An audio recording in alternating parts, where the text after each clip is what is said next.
What? Nigga, what's the nigga? What is the I don't temperature know. where you are? I don't know the I'm looking it temperature. up. I'm checking it. I'm checking it right now. Boom. 52 degrees. That's not cold enough. It's cold in this bitch right now. Nah. I need to heat the space that I'm in. You feel me? 37 degrees out here right now. Handle your business. You feel me? That's up to you. If you need a space heater, you feel me? If you got a space heater, if you want to turn a space heater on, that ain't got nothing to do with me. That's up to you. You feel me? That's your personal business. You pay your bills, I pay mine. I'm gonna turn this space heater on, heat up my space. So, real quick, like when I was a kid, I was like, I had like a space heater in my room, and my parents took this shit away from me because I almost set the house on fire. That happens by accident. I threw some shit on it, and I didn't know it was on. And I went downstairs to get some drink. I come back, I'm like, what is that? I was like, somebody fucking something up. I was like, what is this? And then I looked at it, and there's like char marks on it after that. So they was like, yo, we got to take this from you. Because they came in, it was like, yo, what's the smell? They're like, it smells like an electrical fire. I'm like, it's not an electrical fire. But you on the lines. And I almost set myself on fire another time too. I almost set myself on fire. Like I threw I don't know why my parents trusted me, like making fires like at 16 years old, not even 16 years old, probably I think I was like 14. And I was just like throwing kerosene on that motherfucker. I was like, I lit like a small fire. I was like, this shit ain't burning fast enough. So I threw a cup of kerosene on there, and that shit shot out like 2 feet out of the fireplace. And it singed my robe, and there was part of it that was on fire. So like, yo, after that, they was like, yo, you need to ease up. They're like, we think you might be a pyromaniac or something. So maybe. Yeah. I thought about it. I was like, yo, I was like, a cup of kerosene was egregious. That was definitely egregious. Started a fire. I haven't needed to start a fire. Probably, I don't know. It's probably been like 4 or 5 years. It's not been cold enough for you to start a fire. Yeah, I got heating and air conditioning in the house. When I was growing up in that house, my dad was like, yo, you know what we could do to save like money on electric bill? We have a fireplace. There's wood outside. Let's do that. And I hated it. I hated it. All the country shit that all the country shit, like, yo, like starting fires and all that, chopping wood, I did that. And I hate it. And I vowed, I was like, yo, I'm never doing this again. Never ever. Hard labor. No, it's not for me. Nah. Oh yeah, I'm here last week. What up, family? I was listening to the story before I said what's up, though. Shout out to Beyond the Bell. Yeah. Shout out to them guys. It's peculiar that you mentioned the fire going back to you, because that's how I burnt my arm in 2020.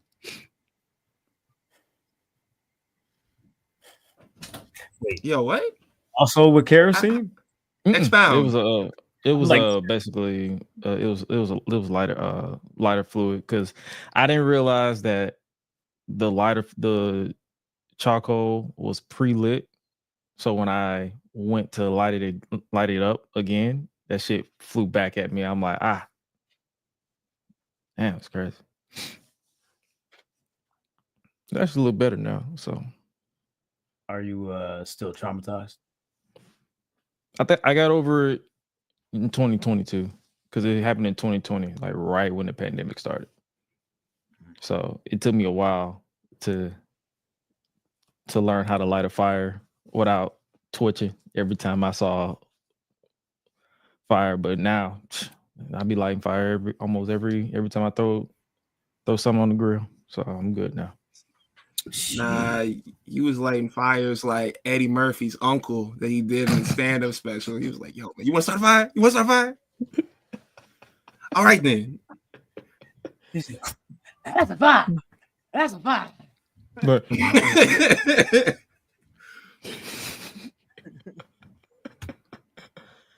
oh man. Yes, I mean, I didn't have anything else, other than I was gonna press the button. Good. Hit the button. Push the goddamn button.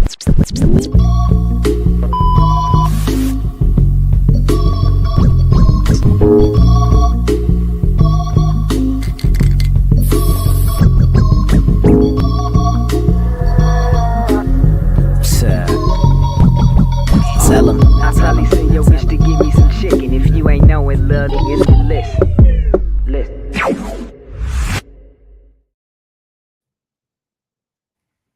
Hello, everybody. Welcome back. Another week, another episode, another edition of the Public Enemies Podcast. My name is Graham. That guy that's been. That guy that's Gresh. How you guys doing? What's going on? See, I'm happy right now. I got a smile on my face and a song in my heart because the Superman trailer dropped today, and I'm just elated. I'm just happy. So, for the first time in a long time, we up. DC boys up. For the first time in forever. Go ahead. Real shit. Go ahead. Go ahead. It's all good. I got you. Yeah, the Superman trailer. That was cool. I fuck with it. I know a lot of people. I saw mixed reactions. Some people like, "Oh, that's not my Superman. My Superman is the other guy," and I'm like, "Yeah." I'm like, I don't give a fuck, but okay. All right. Nah, I have been talking to her about it all day. She don't give a fuck, but. And here goes CJ. Oh, my bad, man. I didn't mean to disrespect y'all like that, man. You know what I'm saying? I didn't mean to disrespect y'all like that. When niggas get championship belts, they think they can show up late. They think they could disrespect the topic of conversation. They think they could just show up whenever they want to. You see, that's how David Ruffin got put out the Temptations. Shit like this. Don't think you above the group, man. Yeah, see, he mentioned the part where I got here at 4:12 and was waiting for everybody, but that's cool. And you know what I'm saying? You weren't even here last week. You was in the Himalayas looking for pink salt. Did you find it? I mean, he made up for it with the Saturday night's main event. You feel me? Post show. So yeah, that thing we never doing again. I apologize for my tardiness. But yeah, I seen the Superman trailer too, and it was hilarious. What'd you think about it? I think that I want to see this movie. Like, I like my Superman, and then I like the way it showed, like, how everybody was like, "Yo, Superman, you a bitch!" Somebody threw a can at him. Yo, nigga threw that shit right at the back of his head too. I was like, damn, man. And then, like, Super Dog. You know what I'm saying? You're like Super Dog, so shout out to Super Dog. Super Dog, crazy. Nigga named Crypto, nigga. Crypto, hey, I call him nigga. Super Dog. My bad, didn't mean to disrespect you. Crypto with K, blood. I'll call him Currency. Crypto, no currency. You feel me? It's Crypto. Yeah, young jet setter. You feel me? I can appreciate that it actually is colorful and not. You see it, Rant. You see it, Andy. I got you. Yes, sir. Hold it down. Yeah, I can appreciate that it's colorful. It's not grainy like the Snyder versions. It's always been like it should be looking depressing. He's already cooler than Star-Lord, so. Nah, bro. That Snyderverse had me fucked up for years. I was defending this shit, and getting killed online. I was like, now hold on, guys. I was like, yo, we need to take a minute and we need to let the movie breathe and come back with an analysis. And the analysis was, this shit sucked. We need to let it breathe. Yo, I was making up excuses. They were like, well, the Snyder cut for the Justice League movie, they were like, it's better because it's his full vision. I was like, how long is that shit? 4.5 hours? I can't defend this shit. I can't. Nigga, that's longer than the color purple, nigga. Like, yo, what? That's the entire Jackson 5 American Dream saga. Yeah. You see? Kim was over there defending the Snyder like Cardi B, nigga. Oh, Cardi. Man, I love that. The only thing I love about that, we could leave this. I was gonna be like, yo, some girl said something like, you were just trying to hit that. And then he hit her with the same thing that she said. He was like, and did. I was like, oh, checkmate. B12, I sunk your battleship. Oh man. She said she gave Offset. She said she gave him some what kind of time? Some sympathy time. Because my other nigga was mad. I mean, my other nigga made me mad. So you got me when I was a sympathy time. He was like, yeah, whatever. Gave him some time out of spite. Sure, call it what you want. Another nigga. That's my crazy. other nigga was mad at me. For sure, yeah. Come on, yeah. Nigga is what she said. And she gave that nigga some time out of spite for her new nigga.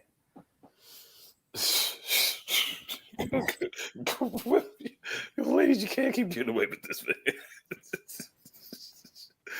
You just like, yo, I'd have lapsed. Oh well, it happens.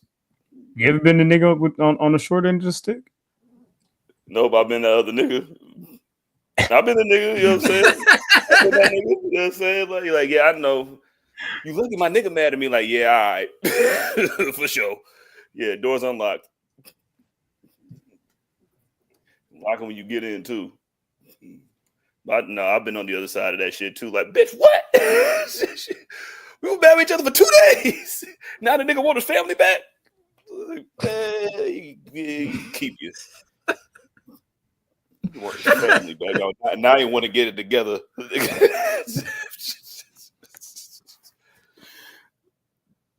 I've never. Never mind. I'll never admit to it. All right, cool. What do you guys want to do? We'll talk about. He's like, I have no segue for that. No.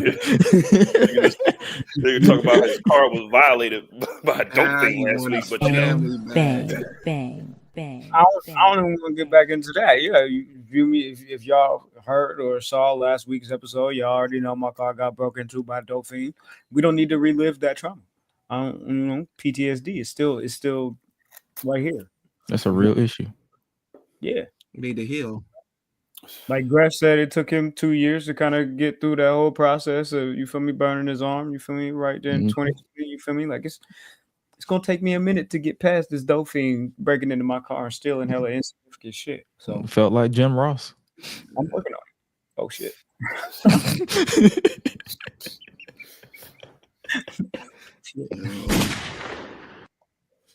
my God in heaven. I guess we could slide in order if you want. We can go about the fan slapping Eddie Edwards in TNA if you want. That did happen. Eddie Edwards got slapped by a fan. Final resolution, and then he slapped that nigga back. The receipt. Yeah, man. Quickly. Out. What's hilarious about that is like, nigga, you slapped them with a little love tap and you literally got charged. Yeah, niggas gonna learn one of these days. I'll tell you that. Yeah. They be baiting them. They be like, hey, look, hey, come on, jump across the rail. I'm like, bruh, that's like open season for them, bro. Like, yo, why would you? Like the nigga that tried to put his hands on Jacob Fatu. This nigga stomping on the back of his head. Like I was like, yo, all right. I was like, we get it. That was stupid. I don't know why they did that. Bro, I remember Earl Ebner and Triple H stomped out somebody for running in the ring, trying to touch Stone Cold. Then Stone Cold said, "Not touch the franchise." I was say, didn't Stone Cold say he like I didn't want to break kayfabe, so I let them do it because I did it with a little bad nigga. A nigga is jumping you. Fuck kayfabe. Whoop that nigga's ass. What the fuck are you talking Bro, about? the referee is dropping elbows. Get him. Oh man. Hey man, y'all gonna shoot. Like I get Eddie started it because he knocked the cup out of his hand first. And the in the arena beer is not cheap. It's just like $10, $15, $20. But at the same time, it's like This was a TNA show, man. That shit was $338. yeah, it was at center stage. So yeah, that shit was kind of cheap. That shit probably came with a voucher and some wings. Damn. A voucher, some wings, and a beer. $3.38. Guess what race he was? What? Yeah, I know, right? Jesus Christ. Know. What? We know better. Niggas been getting, bro. Niggas been getting baited into fights for years. Like your mom, like, oh, try it, try doing something, try it again. And you're like, yo, I don't think I would try it again. I don't think that was in my best interest if I were to attempt that again. So niggas know better. Yeah, I don't like to test fate. I'm good on that. I'm cool with that. And speaking of testing fate, they're testing fate on their future by bringing back Tessa Blanchard. Oh, here comes Longface. Crimson chin head ass. Bro, you should if you take Yosemite Sam's mustache and turn it this way, that's exactly how a chin will look. Like this, it'll probably switch out just like that. You know what I'm saying? Like a gondola chin. What's the name of them? What's the name of the moon nigga that was on that used to do the McDonald's commercials? The nigga with the moon face. What is his name? I know what I'm talking about too. I know what you're talking about, but I need to find out the name. Hold on. I can't remember the name. It was like, oh, this is the late night menu, like, or whatever. They were like, oh, we staying late, we staying open extra late or whatever. They got a Munchie Meal face. Oh, you talking about Mac tonight? There you go. Yo, nigga had on sunglasses. He was singing and shit too. Cause why? What is the point of bringing her back? So the news broke last Friday, something like that. Fightful had reported it that they were gonna bring her back and that they were close to bringing her back and that it was a done deal. And then later on, they had also reported that Jordan Grace, who she was touted to work with, you know, before she even came out there, that she didn't want to do it and she wasn't down with like working with her. And I'm like, you know, it kind of makes sense. She has a black husband. She don't want to work with the racists. So I'm like, it kind of makes sense. So when she came out, the crowd, I can't even say the crowd was booing. It's just like they were just like annoyed. They were like, oh my God, it's you again. But quick thoughts. Where does it, like, I want to ask you, Gresh, like quickly, where does this rank to you on the list of TNA's fuck ups? Because there's a lot. There's a lot. I've been a fan of TNA since I was like 12, 13 years old. I remember when they brought in Eric Bischoff's son to have a prominent role in a storyline. It was like, yo, you gonna wrestle? I was like, I didn't see a wrestle before. As a long time TNA viewer, because I've been watching this shit for a long ass time. This is up there, like from a public perspective. It's up there as like ooh, are you sure? But then again, it just further proves that the wrestling business is reliant on like same old. Like, am I a person that believes that there's a such thing as second chances, sure, but it's like nothing. I feel like she's done nothing publicly to warrant that. But then again, I'm like, I don't work there, but as far as ranks up there, we don't have that type of time because there's a lot of mistakes that they have made. You'd be like, what the fuck? So, but yeah, this is pretty much up there. More so, it's like, whoa, that's a blind side. But we'll see if like it won't be the end of the world for me because I'm like, I've kind of fell out of favor with him a little bit to where it's like I don't watch it consistently enough to where I can't speak on the behalf of people who are actually watching long term. But yeah, it is kind of stupid. It's up there with it's pretty much up there with literally bringing in Hogan. Yo, Vince Russo. Vince Russo. Yo.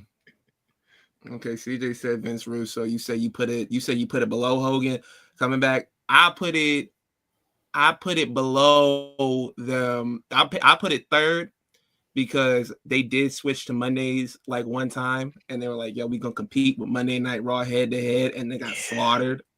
And what was so bad is they were talking about TNA while they were on there. Like John Cena was making jokes about like he was gonna go to TNA because I think that was around the time where they was like, "Yo, nigga, you fucking up. We gonna fire you because you lost the title to CM Punk or something like that." I'm like, y'all really decided to switch over during like one of the hottest storylines too. Like, and what got so bad, even Jeff Hardy was on the air. He was like, "Yo, man, look, I don't know what days to show up for work. I don't know if we doing Thursdays or Mondays around here." I'm like, "Damn, bro, get cooked by your own people." But yeah, the shit is nasty. I'm like, I don't get the allure of like was it worth like shooting yourself in the foot? Was it worth it to get this little bit? And then she's not even signed. So this is just I think just testing the waters, seeing how things are going to go. But there was also a report from Dave Meltzer that there is, quote, interest within WWE with some of the female talent of bringing her in. I don't believe that, nigga, but we'll see. I think I did saw that. Yeah, I reacted. I said, I don't believe it, but at the way this business is set up, don't be surprised if something happens of that They nature. don't give a fuck about y'all. These companies don't give a fuck, nigga. Like, we're bringing them in. If you don't watch, you don't watch. Like, that's what I'm saying. Like, I think that's the reason why I'm like, is it a mistake? Sure, but at the same time, I'm not going to be that type that's going to be like, oh my god, this is the end of the world, or like they're literally testing the waters, and if she turns a profit, they're going to bring her back. They're going to make her consistent. As far as WWE is concerned, if they bring her in, I would not be surprised. Like, no, it's literally majority white people. Like, they're not really, like, we're a minority even in wrestling. And I hate to say it like this, but it's just my eyes work. Our eyes work. That's literally what's going to happen. If she's literally half the roster is my. That's what I'm saying. I'm like, you're going to see, this is going to happen. Like, if it happens, all right. If it doesn't happen, cool. It's not even the fact that like of the controversy shit. Like, what the fuck is she? Wasn't even that good to begin with. Like, I don't see what the fuck everybody was so like. She's real Britt Bakerish. You know what I'm saying? Like, the juice wasn't worth the squeeze to me. Just in the fact of like, so what, nigga? Like, nobody was even thinking about you until they said something about bringing you back. So what the was last the point? name? That's all it was. Like, they just Nobody thinking about that nigga either. No, I'm talking about that was the main source of her hype before everything happened in 2020. They literally was like, oh, we want to see Flair versus Blanchard modern. They want to see Charlotte Flair versus Tessa Blanchard. Like, they that's literally what everybody's online hype about around Tessa was. I want to see her about it. But and that's why, and that's another thing too, is like the reason why I don't. You said what's up? That I think that nigga Moose tap danced into the office and was like, you know who we really need back here. You know who really gonna get numbers in here. Brother showed up with with his top hat in hand and his tap shoes and was like, yo, you know who we really need around here? My homegirl. He showed up in his fresh and fit shirt, you know what I'm saying? Like, hello, my baby. Hello, my honey. Can we get Tessa back? Like, no, nigga. That's exactly what they did. See, Scott D'Amore would never. This nigga was on there talking about, yeah, I'm glad she back over there looking like a knee. I said he like a knee earlier. Like, he's like a full knee. Like, that nigga Moose is of course he was going to be happy, man. Like, the controversy is not worth it to me. That's just me. I don't even think she was that good. I think she was that good when they were trying to give her the championship. I was like, for what? She all right. She cool. She ain't no Gil Kim. You know what I mean? It was like, what is it? That's so impressive. Because she's the daughter of the Raspy of the Four Horsemen. Cool. Sound good to me. Okay, nigga. I guarantee you that's the reason. Like, that's what I'm saying. Like, it's mainly because of who she's related to. Like, if she was anybody else, she would literally be whatever. You'll be Ren Sinclair, nigga. Shout out in the chat. He says, just got in here. The TNA event in Atlanta last week definitely had a nice small wrestling event feel. But forget that nigga chin Balor. It's the nigga chin. Before, I don't know. I'm sorry. I didn't know. I pulled a bin. Chin Balor, Tessa Blanchard. Highlight of the night was Joe Hendry winning and Christy Hemme asking fans to take a survey about how to make TNA better.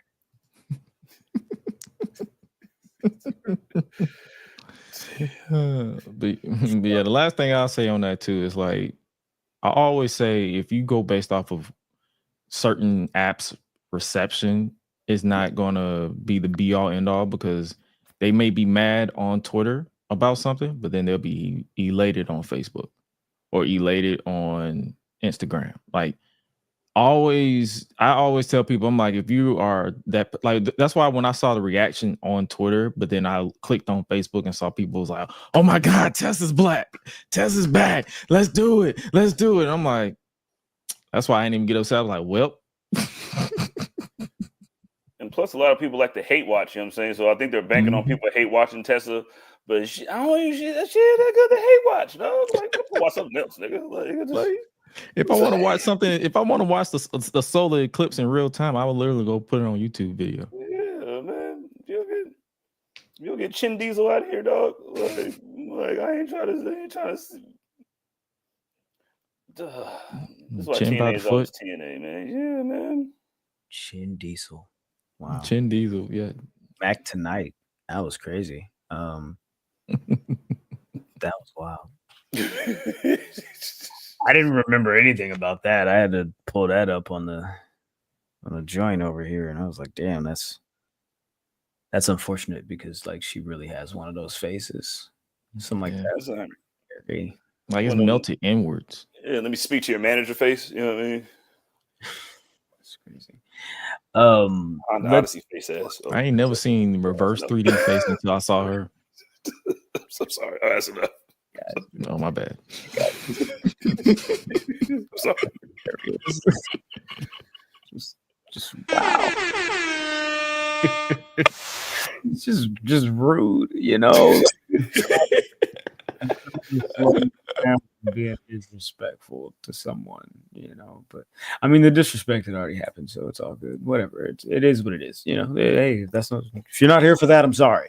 Hit the like button if you are. Let's go ahead and move forward. Because I you know, something that if you're not excited about Tessa Blanchard returning to TNA, then maybe you are excited about Kenny Omega returning to AEW. We do have a report from Fightful Select that Kenny Omega is expected back in AEW by World's End. He is indeed scheduled to have a match on January 5th at Wrestle Dynasty at the Tokyo Dome against Gabe Kidd, and of course subsequent AEW return soon thereafter. But it does appear that if this report is correct, Kenny Omega may be returning to AEW a little bit sooner than we expected. Maybe in about 2 weeks. It ain't been 2 years. It's been going for 2 years. It ain't been soon, nigga. Where you been at? Save us. You know what I'm saying? Sooner than we expected in regards to like us thinking he'd be back in the year after Wrestle Dynasty, and this is saying that he'll be back before Wrestle Dynasty. So that'd be interesting to see. I'm excited to see Kenny Omega. I like the little teaser that they had on Dynamite last night. It was pretty dope. Of course, just hyping the man, ready to come back. The best bout machine headed back to AEW. I know we're all excited to see that. The Continental Classic, of course, continues. And if we pull up the board here, we're now looking at the Blue League. Kyle Fletcher still leads the pack with 9 points. Okada at 7. Mark Briscoe and Shelton Benjamin at 6 points apiece, with Daniel Garcia at 4th. And, of course, the Beast Mortos at 0. If we look over to the Gold League, we've got a really heavy top portion of this bracket here with Darby Allin, Claudio Castagnoli, Will Ospreay, and Ricochet all tied at 6 points. Brody King with 3, and Commander, of course, with a goose egg. If we're looking at the I guess the board of the Continental Classic, I guess I'm of the opinion, just based on what this looks like to me at this point, we might be seeing a triple threat final. Gold League. In the Gold League, you feel me? Like just because, like, what the fuck? Like, who's gonna pull away here? Like, you got Darby, you got Claudio, you got Will Ospreay, you got Ricochet. By the way, Will Ospreay and Darby had a crazy match on last night. That shit was saucy. I said, "Oh, okay." So that's one thing that I appreciate about AEW and Tony Khan. Like, he's not afraid to put like 2 big stars out there, or at least 2 perceived big stars. However you feel about it, I don't give a fuck. To put 2 big stars out there and just have them go at it, and winner or loser. You feel me? No bullshit finish, just straight up clean 1, 2, 3. You lost, nigga. And I thought that was interesting, especially after the oh wow, okay. Time out. Start what you're doing. Who? Sky John? Who? Sky John? Sky John? Let me hit this button right here. Hold on real quick. Here we go. Thank you. For real. Just in time for Christmas. That's fucking crazy. Just in time for Christmas. You know how YouTube works? Get that shit next Christmas. Thank you, Scott, for the $100 super chat. Says, brothers, salute. I don't know if you got like something that you want us to talk about in regards to whatever. If you want to throw in a topic or a question, or you feel me, go ahead and do that.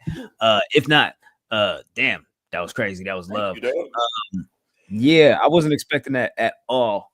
Just like I wasn't expecting the conversation that Will Ospreay and Darby Allin had on Collision last week. There was basically Darby was trying to wake him up. He's like, "Why are you not helping us with this Death Riders thing?" You feel me? Like, you could be like the deciding factor. You could be the missing piece. You could be the missing link. Like, why are you not helping? I came out there and helped you just because, like, I know me and you got to go one-on-one, but like, you got to wake the fuck up and help niggas out. And that nigga said, "I don't give a fuck about none of that, bro. I'm trying to win a tournament. I just lost 2 pay-per-view matches in a row. That I don't do that. So you worry about your shit. I'm gonna worry about winning this tournament and getting back to being Will Ospreay, bruv. Okay." I am not Captain Sabo. It's not my business, bro. And then he turned around and lost to him. So how do you guys feel about the Continental Classic at this point? Good or bad? Oh no, like it's far from bad. It's far from bad. Like, it's some great matches in there. There is some matches that I'm like, they're losing, but it's like you can tell who's there to take the pin, and that's Mortos and I forgot the other guy. Just that quick. Damn. But yeah, y'all know who I'm talking about. But yeah, but yeah, overall, I'm enjoying the matches. Ricochet, once he chill out on his fucking laugh, he'll continue to do his thing. Well, that's what I'd like to get into. Yeah. Yeah. Do it. I like the Continental Classic though. It's been good. Oh. It's like the 6-way, this little 4-way tie is good too. With More Ricochet, drama than drama. he's basically, I don't know. It seems like he's kind of like testing out this like cornball character in a sense.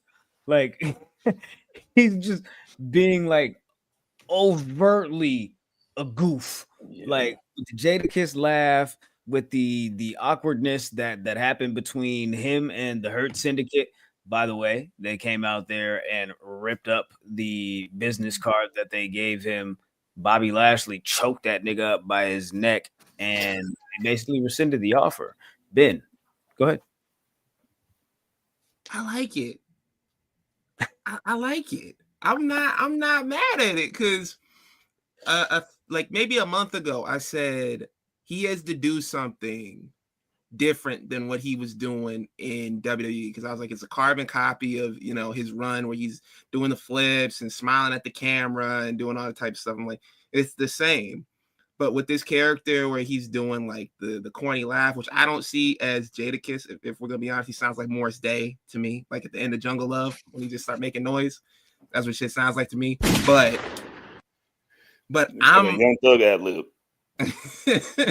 But I'm not against it. Like he's trying something new. He's trying to step outside of the box. And like I said, a lot of people be like, oh, well, you know, he needs a manager. He needs someone to speak for him or whatever. I'm like, he's not going to learn anything if he doesn't do it himself. That's the thing. Like when he was in WWE, he had opportunities to speak, but they were far and few.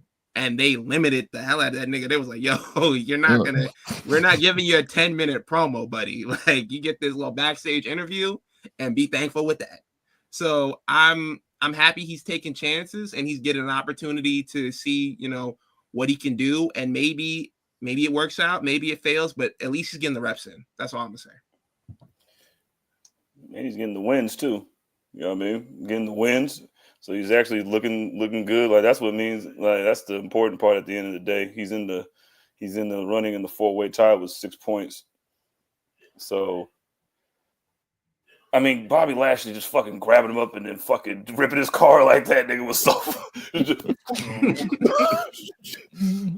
like he made him watch him like he was about to burn his like he was about to burn all the money or something. He was making him watch him rip the card up. Like look at him rip the card up. So Gresh, it with that, it doesn't look like Ricochet will be the fourth man in the Hurt Syndicate because nobody likes kiss ass. Yeah. Are you cool with that? I'm actually cool with it. Like jokes aside, I like joking at this man. Like this man making this sound like a rooster having a stroke first thing in the morning when he laughed. But other than that, yeah, I'm not against it. Like if he continues to like improve as far as like mics and basically not sounding awkward, or if he's doing this on purpose, I'm not against it. Like if we had to sit through fucking Chris Jericho's learning tree bullshit, I'm cool with Ricochet acting like a cornball. Anything that is different from what he was doing earlier during his AEW run, like just stand out for me and do your thing. But if he's not the fourth man in the Hurt Syndicate, I'm not against it. Now, if it's a red herring and he eventually joins them anyway, I'm not against it either. So like some Roderick Strong and the Undisputed Era shit. Yeah, like, nigga, we know you're gonna join, nigga. Like, come on, but we're gonna let you win. Like on some shit like where they beef with Will Ospreay and then he joins and then he's like, you know what? I got it. And then he joins that way. So you gotta go beat up Yuta. Yo, brother said, I can't believe y'all being optimistic. Hey, you gotta be optimistic sometimes. You gotta believe. You gotta believe in something, man. Like I said, I have a smile on my face and a song in my heart. I'm being optimistic today. And if it ends up sucking, we'll let you know. We can definitely listen, sir. We have the right to change our minds. But I do want to ask you guys if your optimism is going to remain. We saw a great match to open up the show, which was Mercedes Moné versus Anna Jay for the TBS Championship. I thought that Anna Jay's footwork, because this is the first match that I've seen since she's been back from her excursion. I thought her footwork has improved. The way she was stringing together moves, and I thought that she did amazing, especially that her with the corner roundhouse kicks that she was doing. Please keep it. Yes, indeed. I will be a stand-in if necessary. But that's neither here nor there. The real conversation that I would like to have is I don't know if it was after that match or before that match. Miss Mercedes Moné was on live on TikTok, and I guess someone made a comment and said the downgrade is real. This was here's a bit of what her response was, and I kind of just want to get you guys' opinions on, if you agree with that fan or if you lean more so the way of Mercedes Moné. Here's what she said. Say downgrade has to be studied. Bitch, I am richer than I've ever fucking been, putting on the greatest matches that I've ever had. So shut the I hate stupid people. I hate stupid people. I'm living my best life. The greatest life ever. It's an upgrade, baby. Because I went forward and I didn't go back. It's the best feeling ever to be rich in spirit, rich in your bank account, and just rich in life. It's the best.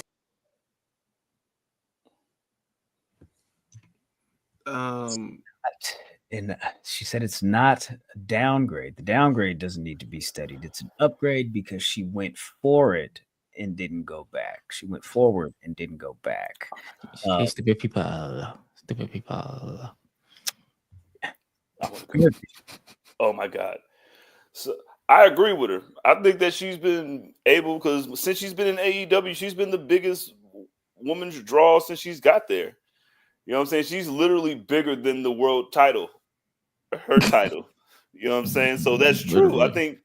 I think she's right. And then ever since the fucking All In debacle, you know what I'm saying? She's been fucking like, yo, my name got besmirched when it came to my in-ring. And like you said, Graham, with Anna, I think her and Anna Jay was going crazy. That's one of the best openers that Dynamite's had in months. So, and I think she's right, but it's the way that she addressed, like, all the little it just sounded really botheredly, like, you said when you're unbothered but bothered. It sounded really bothered to me. But I think she's right. I agree with her. I think she's been doing her thing. She's got there. Yeah. And I feel like most of the hate comes from people who just mad at the fact that she's no longer at their favorite company. Like they want her to be Sasha Banks so bad, but they don't accept the fact that she's just moved on for the time being. Well, like she literally said, never say never, but for right now, I'm focused on what I'm doing right now as Mercedes Moné. And I feel like her run with New Japan has been some of her best work. So it's like people just want to find a reason to trigger her. And her reacting that way makes sense, because if anyone said, hey, you downgraded since you left, I'd be pissed too. Like, nigga, I broke my foot to take this risk. Like, nigga, this ain't downgrade. I'm locked the fuck in. Stop pissing me off. What you about to say, Ben? Only note that I have to what she was saying is I know why she hesitated on saying y'all dumb as fuck. I mean, she already called somebody a bitch. I mean, like, yo, you could have just gone for it, but everything you said, I was just like, yo. Scott Jones says Mercedes was only wrong about her classic matches, those behind her. She needs classic matches in the upcoming future for sure. I'd say that match with that she had on the last pay-per-view. Who's she wrestling again? I know who you're talking about. I forgot her name. Right? Let us do our research, ladies and gentlemen. We don't want to. Nigga, Graham knows the name. He not just gonna say it, nigga. I'm not even saying it because I don't want you to call it a classic if you don't know who the match is with. Oh, nigga, my memory is horrible, nigga. It was Mercedes Moné versus Hazuki. That was this past weekend. Thank you. So Thank you. I appreciate you. That was a classic. And you know what else was a classic? Now that I'm thinking about it, her match with Statlander. That was a classic too. Yeah. That match with Statlander. That's definitely a classic. I put that up on there. I'd say the match with Nah. Willow at Double or Nothing. I can't say anything in AEW since then. The Hazuki match was dope. But I mean, yeah, she's had classics since leaving WWE and mainly in Japan, in my opinion. This match that she's about to have against Mina at Wrestle Dynasty. That has opportunity there. Keep your eyes on that one. You know what I'm saying? She finna wake niggas back up. But I mean, if you want to talk about stock, just overall stock, I guess that has, you know, in the grand scheme of things, lowered a little bit. But I don't really see her doing, you know. Fun fact, I watched her and Statlander 5 Absolutely. times. Have you seen it? So yes, it's a classic. I watched that match multiple times. No, jeez, man. The flip. Oh my god, that little alien. Sounded like when Joe Budden was going in on views. He was like, I listened to that album all the way up, all the way back, multiple times. All the way to Hackensack. Multiple times. Last thing with AEW is the I guess the 6-man with Hangman, Orange Cassidy, and Jay White Privilege Hennessy against the Death Riders, which resulted in Orange Cassidy getting rolled up because Hangman and Jay White Privilege Hennessy couldn't stop arguing. And I don't like this. I don't like this feud. I don't like the story. I don't like this not having the AEW world title around. I don't understand the idea of not being able to see the title because they haven't explained that part. Like, why is it in a briefcase? If it's in the briefcase, again, last time I saw it, it was in a duffel bag. So I don't know what the fuck is in this briefcase.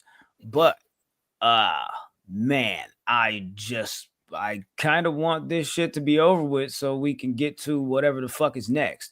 I do know that Adam Copeland seems to be headed back to AEW. He is going to be returning at Dynamite on January 1st, which is Fight for the Fallen with FTR, because they said on Dynamite that they are not coming back alone.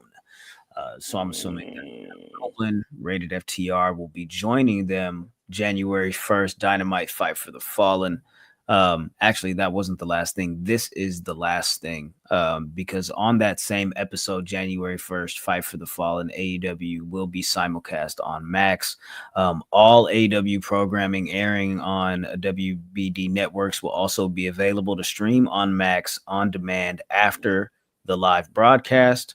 At launch, all Dynamite episodes and pay-per-views from the initial year 2019 will be already available, as well as the most recent 2 months of Dynamite, Rampage, and Collision. They'll be rolling out the remainder of the content, at a gradual basis to kind of fill in the blanks.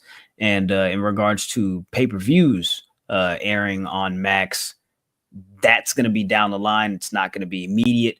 Seems to be All In might be the start of that in June, July, whenever the fuck All In is. But yeah, that's what I got for AEW. Who's excited? I'm excited. Yeah. I feel like they do need to hurry up and progress the Mox story.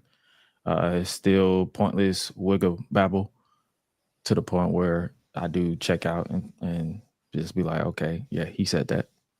But yeah. Do you guys think Shane McMahon actually had something to do with this, or has this through, or maybe this just a bad idea, or I don't know. I just feel like there's something. I feel like that was another Absolutely. situation where Twitter just worked themselves into believing something based off of a picture. I believe it. I don't give a fuck. There's no way. And he better hope too, because like remember they were saying like, "Yo, Moxley's taking over the creative control of this shit." You better. If this is what you do when we give you control, my nigga. Like it's just a whole bunch of running around and fucking, and then like him leaving, like leaving like a coward after he's been standing tall, beating the shit out of everybody for the last like month and a half, 2 months. Like it just like his character is feeling like it's all over the place. And now they're making Pac and fucking and Claudio look like fucking stooges. You know what I'm saying? Where it just should be Yuta being the stooge. And yeah, man, the funniest part is Hangman. Like Hangman is so fucking hilarious. Like he's the best part of this whole thing. He ain't really involved like that. So it's just a whole bunch of shit going, like a whole bunch of stuff happening inside of the stuff, man. It's just like too many meals.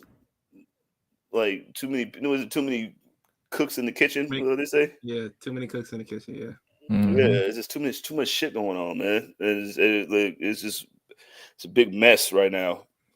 Hopefully, with this new era that Tony Khan keeps teasing, they move on from it.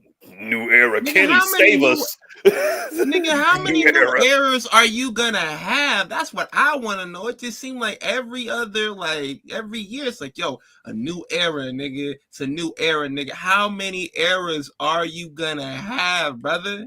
That's what I want to know. Like, How many Taylor Swift got? I don't know, nigga. You gonna have to tell me. New era. You gonna have to let me know. No, she had a tour called New Era. Like, you can't say it's a new era. You just be using the same niggas, dog. You could be like, yo, we're gonna get we got Adam Cole. Adam Cole's gonna be the one, or Kenny Omega. You gonna put the fucking God of War sign up, nigga. And I was like, oh shit, God of War coming back out. Oh yeah, Kenny Omega uses that shit. Like, yeah, this is a bunch of shit happening. So you know, just a bunch of nigga wobble. Andy says no AEW had an era. We can't be disrespectful. That's disrespectful. Now, what's the requirement for an era? Like 7 years? You guys only been around for like 5.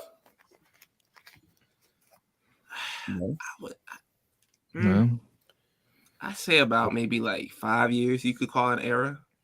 So we in the TK era.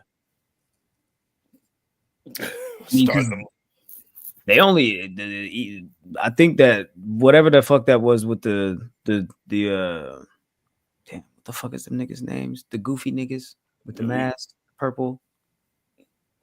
They did this. Oh, Dark Order. The Dark Order. nigga forgot about the Dark. Now I don't never want to hear no shit from you again. You was talking shit about me, about you don't remember the name. You don't deserve to call it a class match. You don't even remember the Dark Order. All right, bro. Boosie shit like the Dark Order. He said, what them niggas name? He said he was wearing the mask and go like this.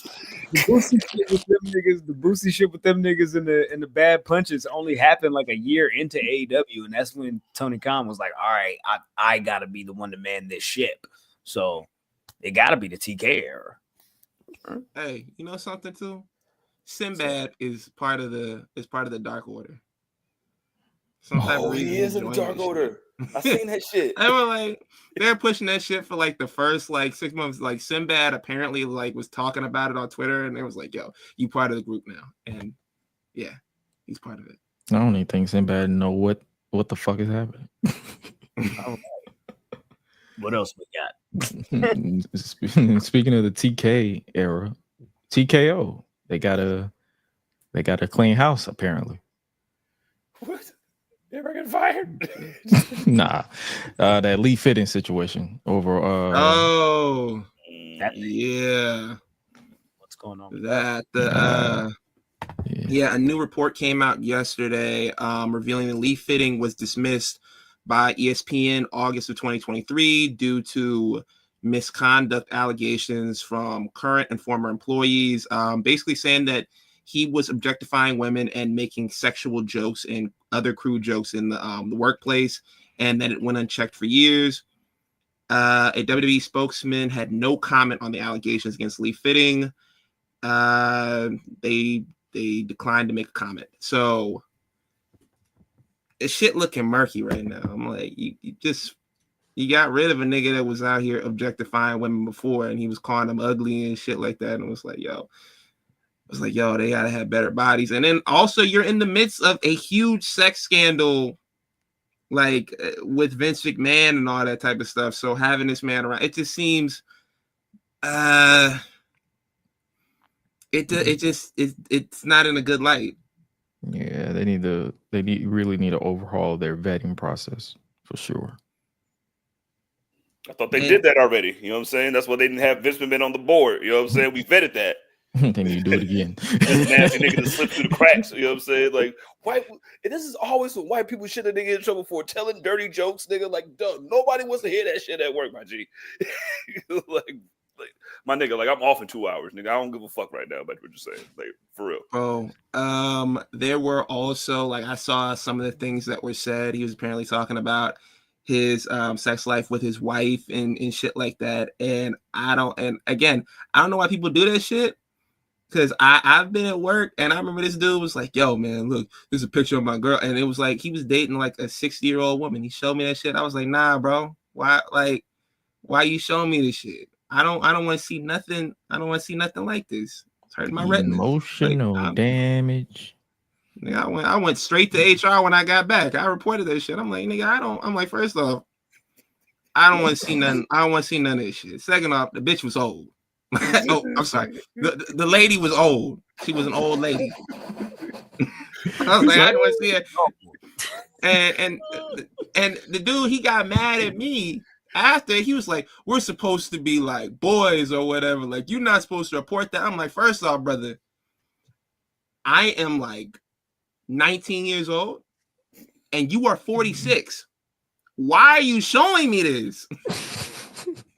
Care about you fucking Meemaw, nigga. Like, get that shit up out of here, nigga. Like, I'm trying to go to work right now. Like, I'm trying to go to. Why are you showing me this old ass lady for, nigga? Like, I'm supposed to be impressed.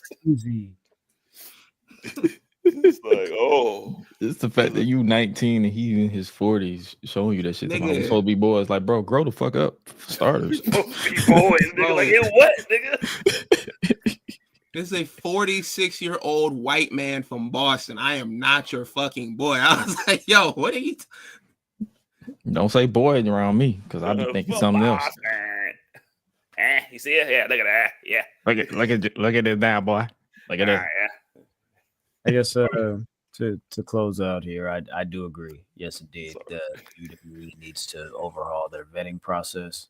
They need to do a way better job of, just reading character and who the just getting a general better understanding of who the people they're bringing in house actually are, and fit for the environment and the culture that they look to build, and the culture that they at least need to have to overcome all of this bullshit. So yeah, we need a training center just like they got for the wrestlers. Yeah, that part, right? Yeah. So I don't know what else.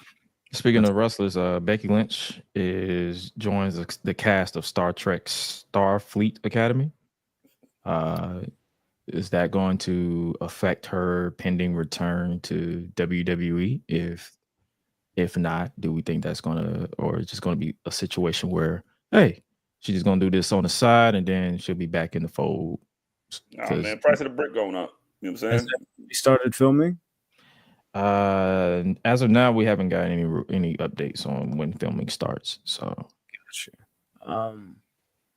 if it has already started filming, I'm gonna say no. Won't have any effect on her upcoming appearances. Yeah, I don't think it's gonna mess up anything. I think she could. I mean, she shot stuff before, and I don't know. We still don't know her contract situation. None of that shit. We still don't know if she signed anything. Like, true. So, like, she could just be like, I mean, got to do something. She's probably at the house bored. You know what I mean? Like, yo, this shit's cool. You know what I mean? But I need to do something. I'm sure they got something in the works, but yeah, I don't think it's going to get in the way of anything because we don't know we ain't doing nothing but speculating when it comes to anything that she might do. It's currently filming its first season, which will consist of 10 episodes. The second season is also already currently in development as far as writing and shit like that. It's on Paramount Plus. 2025 or 2026 is when we'll see it on their program. Yeah, I'm gonna say because if it's a 10 episode season, that usually filming run around 2 to 3 months, depending on how long these episodes are. Shit, they're gonna get 6 weeks. They're gonna get 9 episodes in a day if you want. Yeah, I'm just saying, like, depending, like that's the max number. Nigga, did you say 9 episodes in a day? Like, it's not Tyler. It's not Tyler Perry's studio, nigga. You guys are here to work. You sleeping here. I'm your family. That's some shit Tyler Perry did pull with a lot of his movies on Netflix. They filmed that shit in a day. 223. Sorry, I didn't mean to cut you off. He's they said, do they need Becky at the moment? That's a good question. Let's go around. I'll go around the table. Graham, what do you think? Do you think Becky Lynch is needed at the moment? yes. You need an explanation, or I don't need an explanation. I'm just going around taking the temperature of the room. CJ. No, not really. Okay. I don't think they need him. Charlotte's on the way. That's why. So we'll be all right. Okay.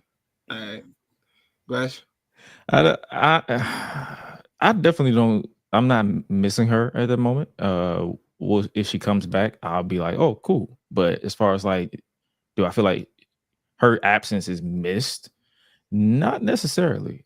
I feel like they have a lot of good talent on deck that if Triple H booked them correctly, they can step up and fill her shoes or attempt to fill her shoes. But yeah, if she's not really 100% needed at the moment. Okay, cool shit. Absence make the heart grow fonder.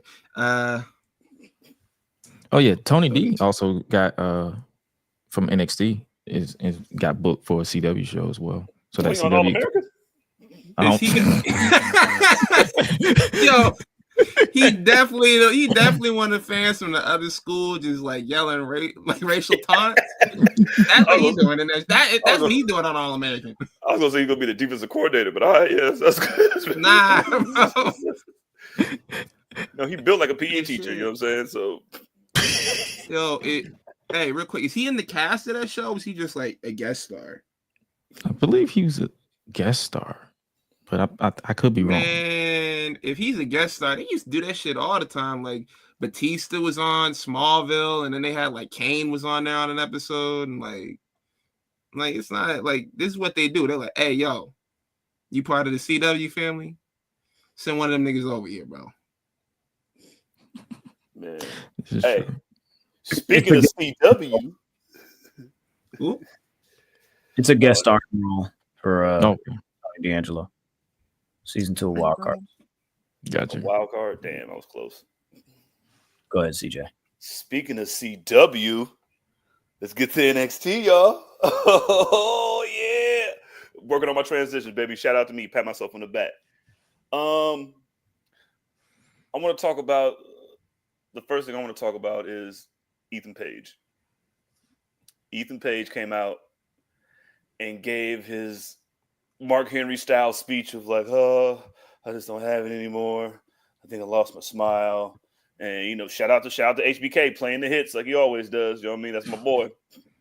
And it was like, I think he was trying to draw some sympathy, but niggas really didn't care, which is kind of funny.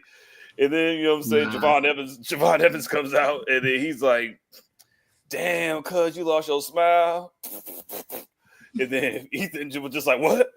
It sounds like you said that you wouldn't lose your smile too, like for real? So pulled off the pilmanizing of the mouth pause to Javon Evans and spit out fake blood. Shout out to the fake blood, man. That shit was fucking shit just splattered, nigga, like it was invincible. Bro. This nigga Javon Evans, I was like, yo, I felt sympathy for him. Then I remember at the beginning of the show, Ethan Page is just like walking in, just like real sad, real down, shoulders hunched forward. looking like Baron Corbin, got a tear coming down the side of his face. This nigga Javon Evans runs past him with like the biggest smile on his face, like, move out the way, nigga. I'm getting money over here, nigga. Like, what you doing standing away looking sad, nigga? Get out the way. So I was like, yo, I can't really feel that bad for him, bro. Like, yo, you tempted this man. You tempted the fates. Yeah, he definitely did ask for it a little bit. Like, bro, you should have did what grandma used to say growing up. You laugh at their misery from a distance. Don't be nice to everybody. Yeah, I like that. He was like, look at y'all, we both lost our smiles. And then he found his smile rather than breaking that nigga teeth. Smile right back, y'all. But I like the way that they're making the giving a little mini feud between him and Javon and all that. Was may I ask you, gentlemen? Oh, you put it back up. We'll come back to that. Go ahead. Go ahead. Go ahead. But yeah, what do you think about it, Greg? What you think about the segment and then my man getting his mouth busted open but no teeth came out? Pause. Super duper pause. Thank you, man. I didn't like the blood just looked fake. It just didn't look convincing. I didn't like that. I didn't like all the bros and Javon's promo. Yeah, he was like taking me out. He like, hey, yeah, bro. Yeah, it's okay, bro. Bro, there's a lot of bros. Like Vince Russo wrote it or some shit. Or Matt Riddle. Please don't say that name. Flashbacks. It was okay. I thought it was cool. The I lost my smile aspect of it. You know, I assumed that this is the direction that they were going in.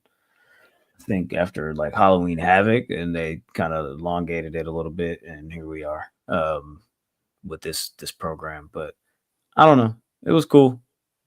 HBK lost your smile. Ethan Page lost your smile. Same building, by the way. Same building. Whoa. Kendrick verse, man. I didn't even know that. The layers. Yeah. Yeah, bro. But do that more often and, you know, get the fuck out of Florida and go kick it anywhere. Yeah. For sure, bro. It had a real intimate feeling there. I like the yeah, man. HBK was gonna find a way to fucking watch his own shit again when he ain't gotta do it. I don't like being critical, man. Go ahead, Chisel. You want to be critical of the black people in Ethan Page because we like him?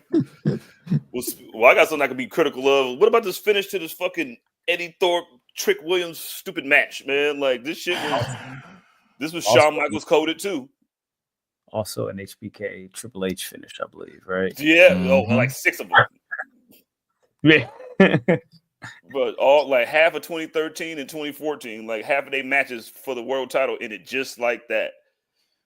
And boy, we both had our shoulders down, like, come on, yo. Like, so why you gonna do that shit with Eddie Thorpe, nigga? You could have saved that shit for somebody else. What'd they do? Just like, okay, so we did the whole little it ended in a no contest. Well, actually one referee counted one shoulders down, the other referee counted the other shoulders down because the referee got hurt. The first referee got hurt in the beginning. And yeah, they ended up knocking each other out and both had their shoulders down, and then they counted them both, which is kind of weird. I don't know how the fuck that happened, especially the way they were like this, because both their arms was up. But and then Eddie's foot was under the rope, so the referee should have stopped counting. It was a lot of just, yeah. Bro, I gotta strongly agree with CJ when CJ is like, yo, why y'all wasting this shit on Eddie Thorpe? Why y'all wasting this finish on this thing? Like it didn't need to be that. Trick could have soundly beat him, and we could have just been on to the Obafemi like rivalry and focus on that. I'm like, it doesn't need this unless what they're gonna do is they're gonna bring it back and put Eddie Thorpe in this match and make it a triple threat and have Eddie Thorpe get pinned, so that way either you can prolong the rivalry one way or the other. Either Obafemi wins the title or Trick Williams retains. Either way, I think that's probably why they did that finish. But yeah, it just feels like I'm like, yeah, kind of. Every booker has their favorite mid wrestler. No, but then what I'm saying is like, if you're gonna do this shit with like with Trick and Eddie fucking Thorpe, nigga. Like, how do you think we're supposed to feel when he goes against the fucking murderer known as Obafemi? Like, you think that he's gonna? You want me to believe that he can stand to Obafemi when he couldn't even fucking handle Eddie Thorpe, nigga? Eddie Thorpe got pushed around by HBK 2 weeks ago. Like, and you mean it's like, come on, man. I don't like. I don't. Man, You can't even see that nigga. He just pushed him up against the. Like, you struggling over the nigga who got pushed around by the retired motherfucker? Okay. Bruh. HBK came through like Trey, Boys in the Hood, nigga.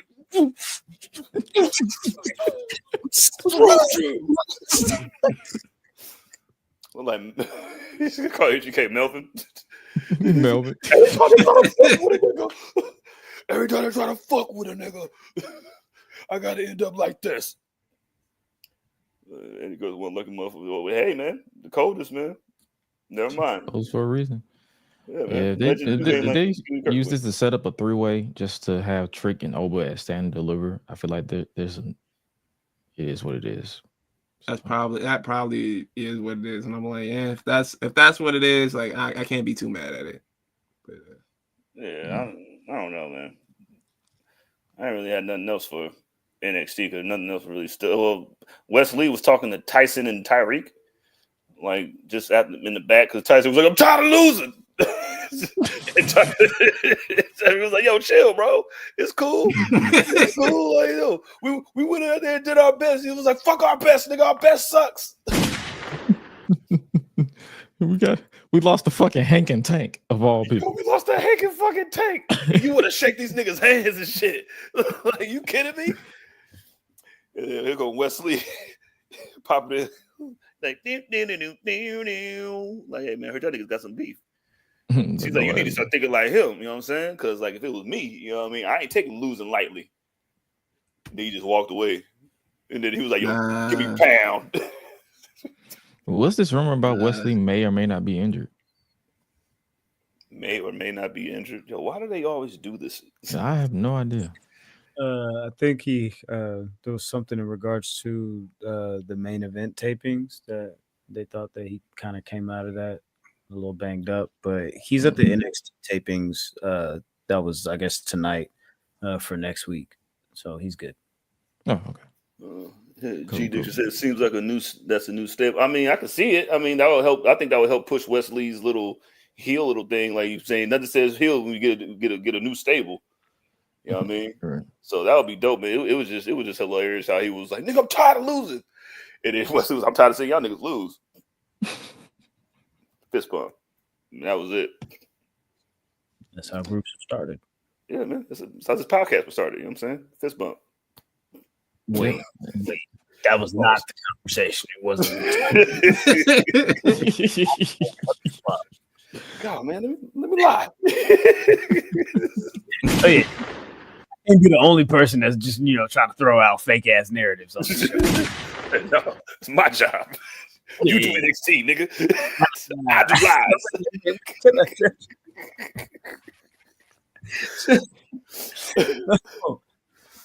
I'll be telling my truth. All right. Yeah.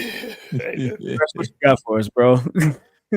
Speaking of networks and all that stuff, CW and all that stuff, we got WWE on Netflix. The kickoff they just had this past, what was it, yesterday? Or was it? Yesterday. A few little bullet points from it. It was pretty much your typical kickoff event because that's going down on January 6th. January 1st is Max. My bad. Wrong company. January 6th is the Netflix premiere for WWE Raw. The kickoff, they had Logan Paul. He basically lied about retirement. So all of 2 people who believed that he was going to retire on his Impulsive podcast got duped. And he is now a part of the Raw roster. They are teasing Gunther versus Logan Paul because Gunther came out and said he wants to smack the smirk off of Logan Paul's face. Does that interest anybody? Logan Paul versus Gunther? You lied about your retirement. You lied about your boxing career. You lied about. I would love to see Gunther beat the shit out of this nigga because that's what it's gonna be. Like if it's like a straight up like a little 9-minute squash match, yeah, why not? I'd like to see it if it wasn't a match. You just want him to come out and just knock the shit out of him and just move on by his day. Up in the parking lot. You feel me, like they've been doing. You feel me? Let some fans catch them niggas squabbling in the parking lot, go through. You feel me? You feel me? Pop, smack that nigga up, and you feel me? We move along. Damn, powerbomb that nigga on a Nissan Altima, nigga. All the windows bust out. And then like, yeah, that's what you get, bitch, and just walk off. I mean, Yeah, I mean, like I'm cool off of Logan Paul matches. I mean, people are like, oh, you know, he's really great. I'm like, nigga, when you got 6 months to prepare for this shit, like you're gonna have a great match. If you're preparing for this match like 6 months in advance and you don't have a great match, I'm like, nigga, you're fucking ass. But I don't really care one way or another about him coming back or if he lied or whatever. I'm just like, yeah, I'm just kind of tired. Yeah, I'm kind of over the Paul brothers in general. I'm not even gonna hold you. I thought he was supposed to be fighting Conor McGregor's raping ass and saying in India some shit coming up. That's what he was talking about. Like they were supposed to be doing some shit. Like, I don't know, man. Logan Paul's steam is random. Like that shit's cool, but I ain't really interested no more. Cool moves only get you so far. True. Speaking of something that a lot of us, a majority of us, is no longer interested in, Liv Morgan and Rhea Ripley is made official for Raw on Netflix premiere. So that for the Women's World Championship is going down on January 6th. Yeah, this is a feud that I feel like a lot of people has felt like it's been going on a little bit too long. So, but now we are here.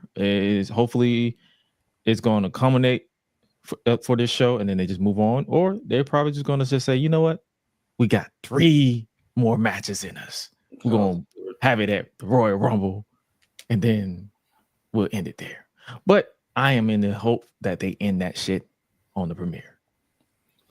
God, I hope so. Please, Charlotte, save us.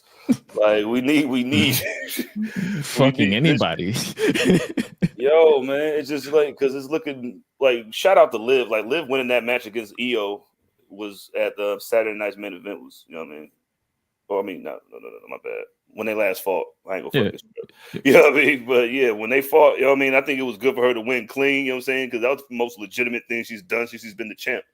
So yeah. I just think Rhea just put her out of her misery, bro. Because that's what she said on the kickoff. She said, you won this championship because I wasn't here. You won on your own. You haven't won on your own. You've always had these two to help you. So now I'm just gonna put you out your misery. So in other words, she basically say, yeah, we finna end this. Thank God, man. Please save us. Wrap it up, nigga. Yeah. Just wrap that shit up, B. And last 2 notes, or 3 notes I got from this. Triple H promises that the Netflix era will be like nothing you've ever seen before. We've heard that before, brother. I'm just telling you that right now. We've heard that a million times. Hunter, please. You ain't got a lot to kick it, bro. We already there. We're already here, big homie. You ain't got to sell it to us like that. Roman Reigns versus Solo Sikoa Tribal Combat made official for Raw on Netflix as well. Winner will be recognized as the official tribal chief of the Anoa'i Samoan dynasty. Apparently, it was a miscommunication where people thought this would not be the main event over CM Punk versus Seth Rollins, which was also made official for Raw on Netflix. But that is not the case, according to PW. What was that? PW Insider, I believe that was who said that. They was like, yeah, that's not because Michael Cole said this CM Punk versus Seth Rollins is going to be the main event, but a report came out and said, yeah, no, it's going to be Roman Reigns versus Solo Sikoa in Tribal Combat. Bro, WrestleVotes had also reported that there's an idea within WWE to introduce an undisputed Tribal Chief Championship for Roman Reigns and Sikoa's rivalry at some point. And I have to say, that sounds like the worst shit I ever heard in my life. Like, bro, just like let them fight over the Ula Fala. Like, That's literally supposed what. to. That's what it is. Like, yo, adding a belt, I feel like just cheapens the whole thing. I'm like, nigga, this is their culture, bro. Like, you're like, yo, hey, throw that shit out the window, nigga. How about a belt? Make some money off of this. Throw it on the shop. That's what it feels like. That's what it is. That's exactly what it is. We try to make some money off this shit. You can't sell the Ulafala, so it's like, why don't we just make a tribal chief championship? But it's don't do that. Please shit. don't. Please don't. Yeah. No. We bitch about AEW having too many belts. We're gonna bitch about y'all having too many belts. They got AEW too, by the way. Now, just throw that out there.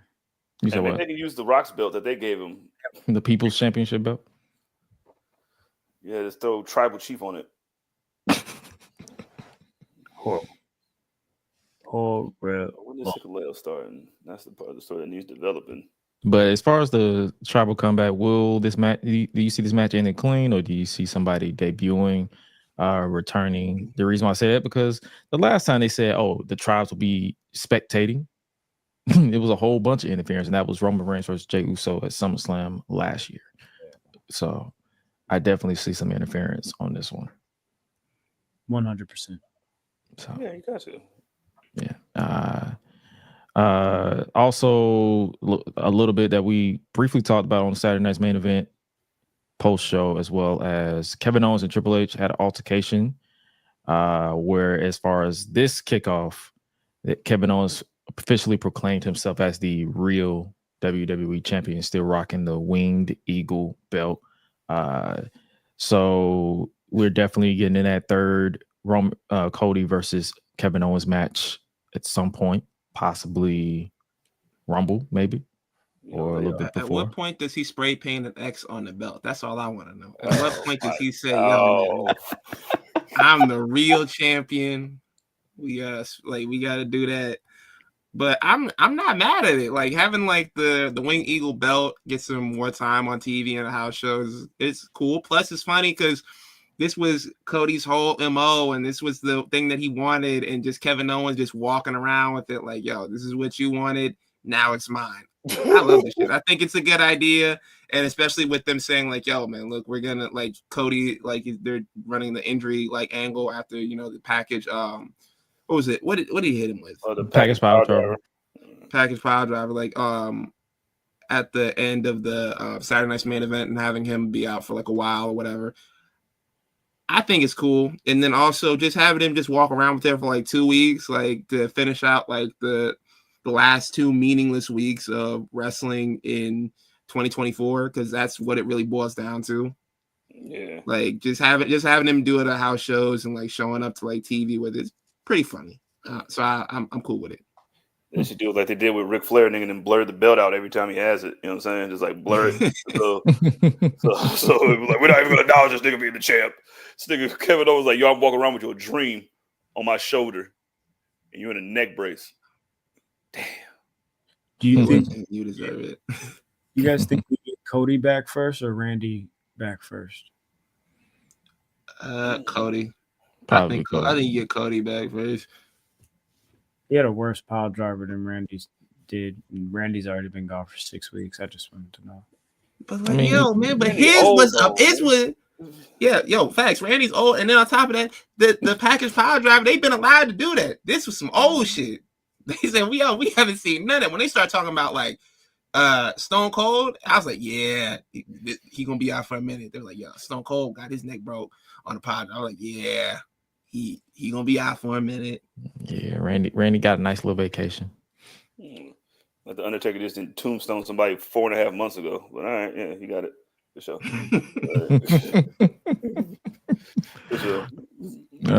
Last from the kickoff is we mentioned it, Seth Rollins versus CM Punk official for Raw on Netflix premiere. Both the build to this. I've been seeing the discourse online. Do you guys feel like they've been neck and neck promo wise, or do you feel like someone is out cooking the other? Because I've seen people say Punk has been cooked by Seth Rollins, even though Seth Rollins just been yelling like an ex-lover who has never been picked main in his life. And then you had Punk, who basically just said, yo, the main quarterback is back. Sit back on the side. Okay, so I feel like they're like right here with each other. Mm-hmm. But I think CM Punk hasn't even kicked it in the high gear yet. I think he's about to release his Meet the Grams promo and just take it like to a point where Seth Rollins can't follow him. That's exactly what I think. I think like, yo, they're just like when they do like their final face off, I think it's gonna be kind of nasty. So like right now, I say they're on the same level, but I do think Punk is gonna pull away in this rivalry. Graham, what are your thoughts on this? I know you were really excited. I know you were really just like pumped up and just like a ball of energy for this, like especially in the group chat. He's like, you can't shut this guy up about this. He's like every day. He's doing a countdown. Yeah, he's doing a countdown. He's like, hey, 18 days, 17 days, and however many hours. Like, yeah, we can't stop this guy from talking about it. We're back to the narratives, aren't we? I'm so excited for this match. Oh my God, I can't contain the adrenaline. I'm emotional. Mama. There are days where I just instantly and abruptly break out into tears. I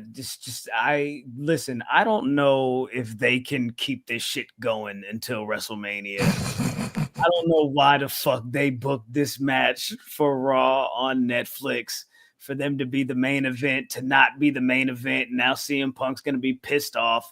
And I'm just like, here we go. This is the beginning of the end.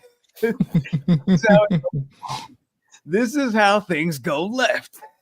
I just want you to know, Paul, that that shit that you got going on with Lee Fitting, yeah, Phil's finna do some shit that's finna piss you off on TV. So you got shit going on in your office, and now you're gonna have shit going on TV because of decisions that you're making with this man and playing with him in main events. Don't do it. Mm-hmm. Don't do it. I don't know why. I just don't know. I don't know, man. I feel like from Survivor Series to WrestleMania last year was that perfect sweet spot, and Punk got hurt. And now it's just like, I feel like they're just kind of getting like, I don't know, man. Like on Raw, when CM Punk came out and he was like, yo, me and Seth Rollins are it's just, only time will tell. We're gonna have to lock it up. Fuck it. I changed my mind. I do think about this guy. I was like, why the fuck is he saying this? It was a complete 180 from the week before. So it just it's contradiction. No, you're right. It is contradiction. Because you just said like, yo, you don't have a belt. Remember he said, he was like, you don't have a belt, so why should I give a fuck about you? And now he's like, well, now I give a fuck about you now because you're yelling at me from the crowd, and that's disrespectful. Saying I've had more main events than you. I'm like, okay. You sure about that, brother? It was one, and you were like the fourth wheel in that main event. But I hear you. And that was you're the WrestleMania opener. Like, wait till CM Punk really gets to getting on this nigga ass like blood. Every time I seen a WrestleMania, you was opening it, and then you was fighting Brock Lesnar in 5 seconds and going home. I don't want to hear nothing about you made a bit of shit, nigga. That wasn't your decision. That was Brock's decision. Brock said, "Yeah, I'm going home." Remember what happened the last time we let you main event something? Remember the Hell in a Cell match? I have faith that the match is going to be good. You feel me? But I'm just like, man, timing. That's all I'm concerned with. All I'm concerned with is timing. Honestly, like all that shit that I was saying about CM Punk, you feel me, finna like throw a fit. I'm just kidding. I don't really believe that to be so. But timing is all I'm saying. I don't know if we can stretch this. And if this is the spot for this match, then so be it. The thing about this rivalry, I see them kind of like breaking it up into parts and kind of like giving it a chance to breathe. I think you have the match right here, and maybe Punk goes on to win the Royal Rumble or Elimination Chamber like he was supposed to do last year, and they end up like finding their way back to each other around WrestleMania season. But either way, if you're going to do this rivalry, it's going to need like a break because like it's been like a year. and then they ignited it and reignited it, like, and that was what the formula that they had with the Drew McIntyre rivalry. And I'm like, you can only do that so many times where people are like, all right, what are we doing here? Can y'all like get this man like some fresh competition or something like that? Stop reheating like old storylines and shit like that. So I feel like, yo, you gotta break it up. That's what I was gonna say. What about the report that WWE wants CM Punk in a world title match at WrestleMania? You got 2 nights to do it. I expect this with Seth Rollins. Yeah, you gotta get this out the way. I think you could probably I think the better option for CM Punk, if he can compete in it, would have him go the Elimination Chamber route and maybe win the title in the Elimination Chamber, and maybe Seth comes back around and is like, yo, look, maybe they could have some type of weird finish to this match, so that way he could be like, yo, look, you didn't really beat me last time. Some shit was going on, and like, yo, this isn't resolved or whatever. Like, there's some type of way they could bring it back around. But I do think there's money in them putting the belt on Punk going into WrestleMania and letting him have that match. Yeah, I know. Yeah, you know what I'm saying? Really? What? CM Punk, nigga that we pay the most. You think that he's gonna get a belt? That's just gonna get a belt, nigga. Fuck that tribal chief belt, nigga. There'll be a CM Punk. This belt, nigga, so quick, nigga, and that shit go spin. Ooh, the spinner, motherfucker. Can't wait, nigga. But nah. What can you do for? I mean, like, yeah, you want to have him in the main event. You know what I'm saying? I'm pretty sure that's in his contract. You know, like, I'm getting a WrestleMania main event. It was probably supposed to be last year, but he ended up getting hurt. I think man, I don't even know how the fuck they would try to put the belt on him if they really wanted to do that. I don't even know they still, because the World Rumble winner's not going after the World Heavyweight Championship. So, yeah, I think I like the have him win it on Raw. Shit, it's on Netflix. Yeah, one thing too is like, I don't think they need. This could be a match where I feel like everybody don't need to be protected. So like if you want to just have a clear cut winner and then just bother whoever loses, and then that leads to a rematch because they get desperate because they did all that talking and then they lost. I feel like that'll be compelling as opposed to just another screwy finish. That's the shit they did with Drew though. Like Drew, everything that they was supposed to do with Seth, Drew did that shit to perfection. So it's hard to fucking live up to that. Like Ben said, it's like reheating cold oatmeal. Like that nigga's been mad since he got back. Drew was mad the same day that he was getting back. You know what Drew was doing? Drew was antagonizing this nigga while he was hurt, while he was at home. He antagonized that nigga the whole time. This nigga Seth wanted to take high roads and shit, nigga. That's on you, nigga, that you didn't want to get up there. Like you could have been the exact same position that Drew was in. That nigga came back right after WrestleMania because he cost Drew the title. So I think they just missed their shot with that one, man. I think they're just trying to fucking like, okay, we got to give them something because they got to fight. And they don't realize that it's just making Seth come off as a pick-me. But he is a pick-me. Yeah, this is true. And I don't like that. You know, whatever it is, they got to figure out how they're gonna actually like just officially turn him heel if that's the direction that we're going. So like we can have a better grasp of this. But you know, you got to do the slow burn thing. So like everybody has their own reasoning for why they're doing what they're doing, which is a good thing that they're having with the shades of gray of everybody's characters. True. So. Yeah, I guess a few little notes that happened on Raw and SmackDown, and that's pretty much all we got on our notes. Is the War Raiders win the World Tag Team titles by defeating the Judgment Day. So for those who've been clamoring for the Judgment Day's grip over the World Tag Team titles, has now been released thanks to Damian Priest screwing Finn and them out of it on Raw. Rey Mysterio bans the New Day from the men's locker room.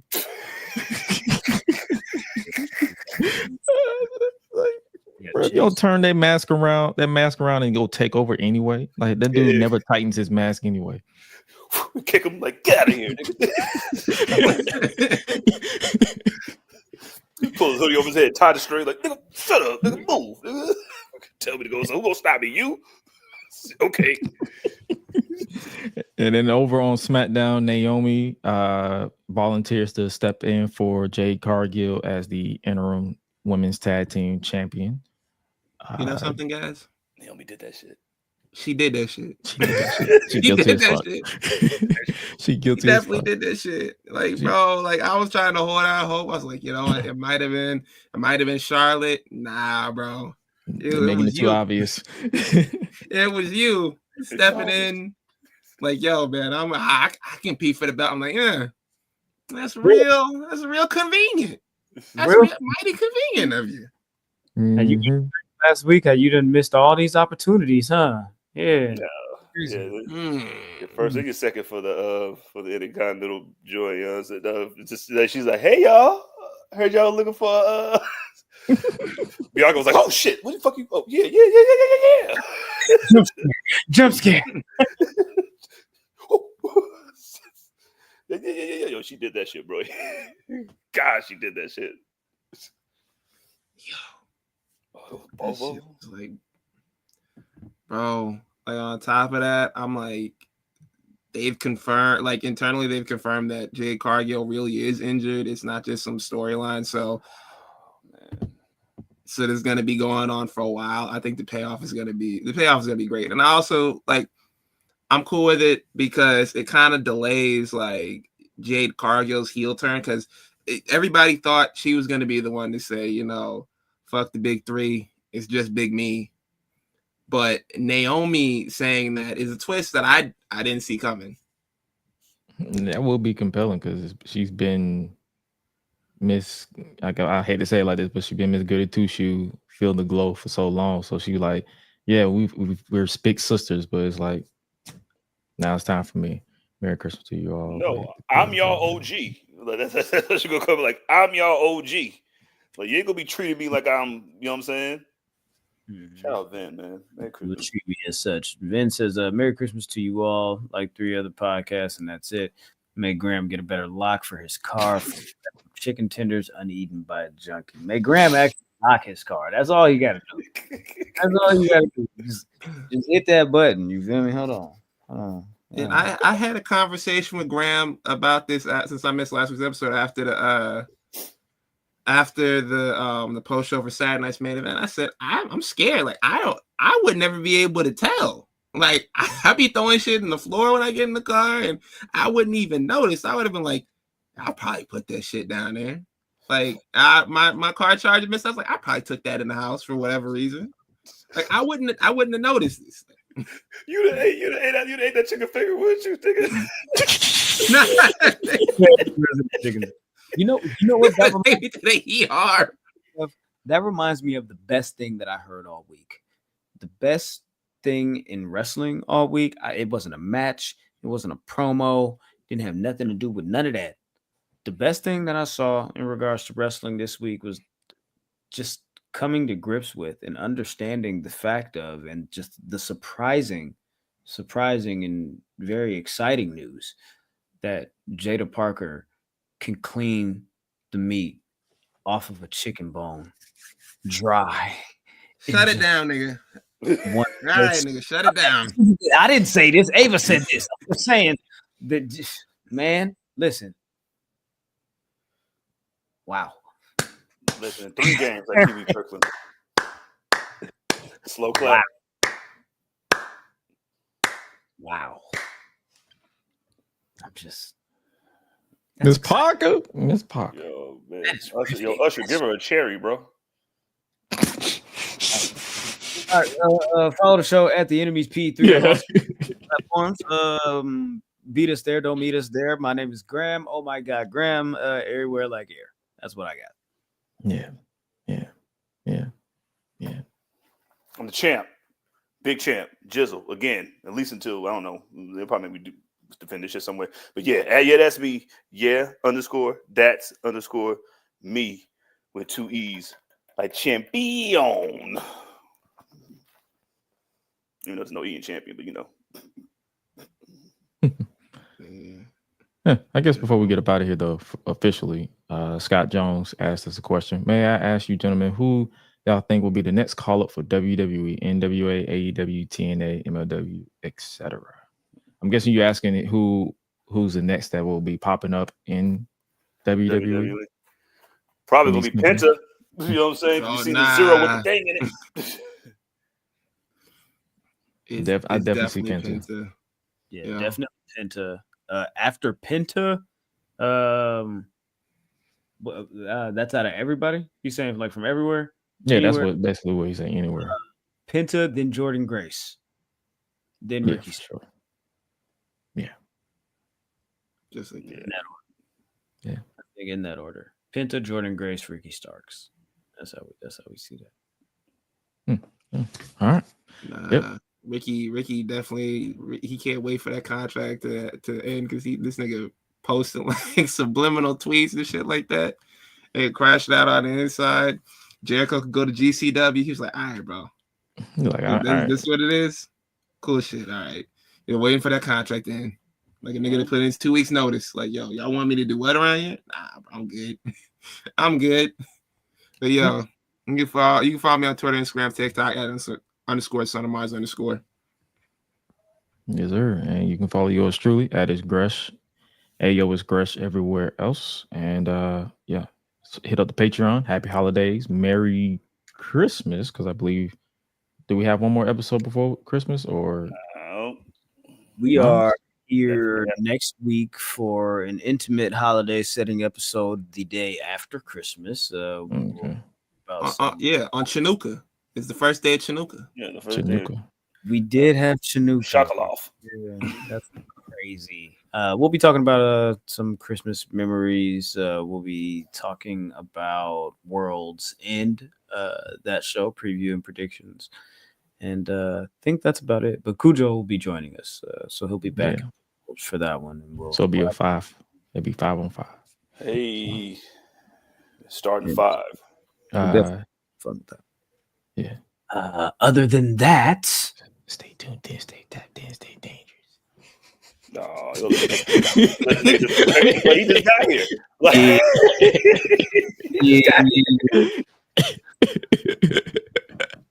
But I want to make sure that you make sure to take care of yourselves and each other. And we'll see you guys next week. Jordan Grace